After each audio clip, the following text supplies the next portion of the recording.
আরে ইতি, তুই এখানে? হ্যাঁ, আমি এখানে।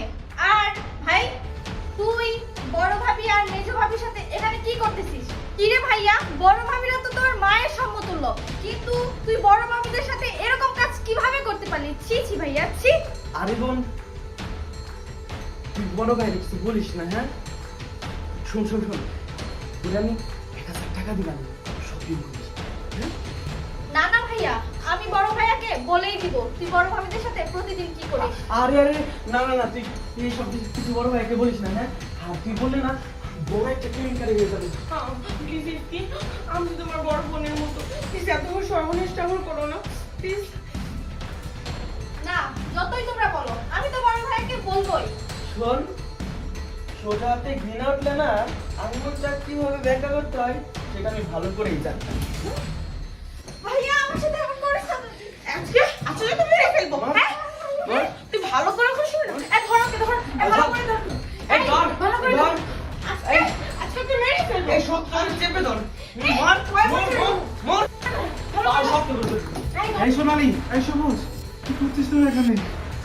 ভাইয়া, এই ইতি, কি হয়েছে তোর? আরে ভাইয়া, না না না, এইখানে কিছু হয় না ভাইয়া। কি হবে এখানে? তুমি এই টাইমে বাসায় আসলে?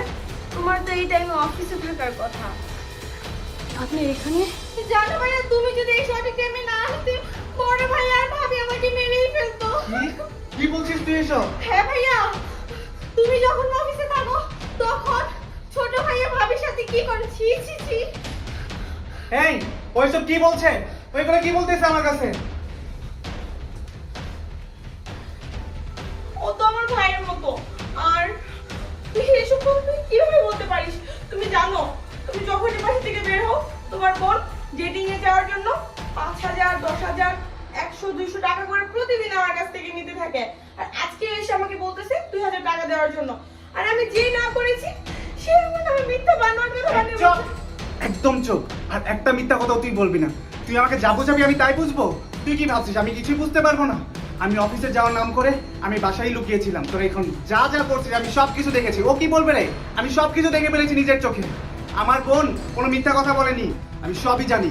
আমার এই ছোট বোন আমাকে সবকিছু বলে দিয়েছিল আগে, যে ভাইয়া তুমি যখন অফিসে চলে যাও তখন ভাবিরা মিলে আমার এই ছোট ভাইয়ের সাথে নোংরামি করে, কিন্তু আমি বিশ্বাস করিনি।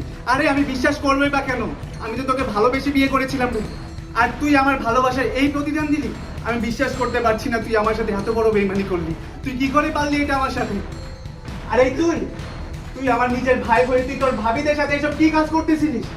এই ছোটবেলায় তো আমাদের বাবা মা মারা গিয়েছিল। মারা যাওয়ার পর সে বাবা মা আমাকে বলেছে যে আমি যেন এই দুই ভাই বোনকে মানুষের মতো মানুষ করি। আমি নিজে কষ্ট করেছি, তারপর আমি তোদেরকে কোনো কষ্ট দেইনি। তোদের আমি কিসে কমতি রেখেছি রে? তোকে আমি লেখাপড়া করিয়েছি, তোর যখন যা লেগেছে আমি তাই দিয়েছি। তোর ল্যাপটপ লাগবে আমি দিয়েছি, তোর ফোন লাগবে আমি দিয়েছি, তোর কাপড় চোপড় যখন যা লাগবে আমি সবই দিয়েছি। তারপরেও তুই আমার সাথে এই ধরনের বেইমানি কি করলি? তুই আমাকে পিছন থেকে তুই আমাকে আঘাত করেছিস। আমি এটা কোনোভাবেই মানতে পারছি না তুই আমার নিজের ভাই হয়ে এরকম করতে পারলি। আমি তো তোদেরকে অনেক ভালোবাসতাম রে। শোনো প্লিজ, আমার কথাটা শোনো। আমাকে তো তুমি বিশ্বাস করো। আমি না হয় শহরের মেয়ে, আমি না হয় পরক্রিয়া করতে পারি। তুমি তো তোমার ছোট ভাবিকে চিনো না।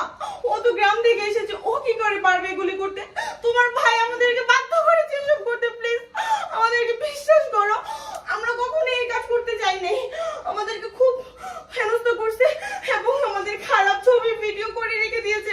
বলেছে যদি এই কাজ না করি তাহলে এগুলি সোশ্যাল মিডিয়ায় ভাইরাল করে দিবে। ভাই আমরা একদম না, তুমি একদম মিথ্যা কথা বলবে না। তুমি আমাকে প্লিজ বিশ্বাস করো প্লিজ। এই ছোট, তুই কিছু বল। হ্যাঁ ঠিক বলেছি। বিশ্বাস যেহেতু করবে না, দেখো প্রমাণ দেখো। এই তোর মোবাইল বের কর। এই দেখো প্রমাণ। তুমি বলো এইসব ছি, এই তুই এসব কি করেছিস? তুই তোর মায়ের মতো ভাবিদের সাথে তুই এটা কি করেছিস? আমি তো এটা বিশ্বাস করতে পারতেছি না নিজের চোখে। আরে এই তোকে আমি লেখাপড়া শিখিয়ে এইসব শিখিয়েছি? তোকে এই মুহূর্তে আমি আমার বাসা থেকে বের করে দিব। তোর সাথে আমার কোনো সম্পর্ক নেই। আমার তো এটা ভেবে লজ্জা লাগছে তুই আমার রক্তের সম্পর্কের ভাই। আমি তোকে এতদিন নিজে পরিশ্রম করে তোকে বড় করেছি এইসব দেখানোর জন্য। এখন এই মুহূর্তে তুই আমার বাসা থেকে বেরিয়ে হ্যাঁ যাবি। ভাই আমার ভুল হয়ে যাবে। তোর কোনো কথাই আমি শুনবো না। ভাবি তুই এখন এই মুহূর্তে আমার বাসা থেকে বেরিয়ে যা, বেরিয়ে যা। কিন্তু মান সম্মানের ভয়ে আমি কোনো কিছু বলতে পারিনি। আর আমি কখনো ভাবতে পারিনি যে আমার সাথে এরকম হবে। আর আমি চেয়েছিলাম এই প্রমাণগুলো তোমাকে দেখাবো, কিন্তু এর আগে আমার ছোট্ট বোনটা দেখে ফেলেছে। বোন, তুই ভালোই করেছিস যা দেখেছিস, আর আমাকে মাফ করে দাও না। তুমি তো আমাকে জানো, তুমি তোমাকে ভালোবেসে বিয়ে করেছো, তুমি তো আমার মধ্যে এতটুকু কনফিডেন্স আছে যে আমি এরকম কাজ করতে পারি না। আর এই মেয়েটা গ্রাম থেকে এসেছে, আমি চাই না আমার জন্য, আমাদের জন্য ওর সংসারটা নষ্ট হয়। আমরা একে অপরকে অনেক ভালোবাসতাম, কিন্তু এক মুহূর্তের জন্য আমি নিজের চোখে বিশ্বাস করতে পারছিলাম না।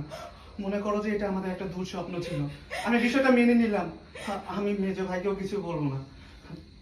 আমরা যেরকম ভালো আছি সেভাবেই থাকবো, আগে আমরা যেভাবে চলছি সেভাবেই চলবো। কিন্তু আমার